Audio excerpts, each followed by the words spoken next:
Western एक्सप्रेसचं traffic आहे ना पूर्णपणे रिझॉल्व होऊ शकतं. फक्त आहे ना एकाच ब्रिजचा इश्यू आहे जो खूप जुन्या टायमिंगला बांधला आहे. म्हणजे हा जो आपला टाइम्स ऑफ इंडियाचा, हे टाइम्स ऑफ इंडियाचं ऑफिस आहे लेफ्ट साईडला हे, आणि ह्याच्या बाजूलाच असणारा हा जो मालाडचा ब्रिज आहे तो खूप छोटा बांधला. जेव्हा या लोकांनी बांधला, कशाला बांधला मला कळलंच नाही, पुढचा विचार करून बांधलाच नव्हता.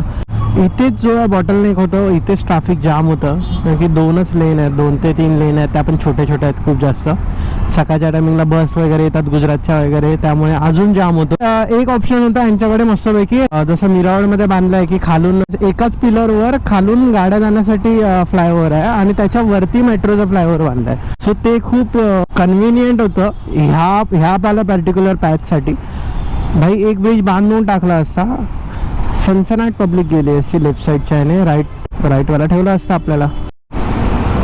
नाही मित्रांनो, बॉटलनेक नाही झालेला ते बघा, कोणतरी पडलं. तुम्हाला कालच्या व्लॉगमध्येच मी बोललेलो ना की वेस्टर्न एक्सप्रेस हायवेवर जाताना तर एकाच दुसरा कोण ना कोणतरी टप्पी खातोच किंवा काय ना काय असतं. गाडी बंद पडते, गाडी जाते, नाही तर काय ना काय असतंच. रामायण महाभारत.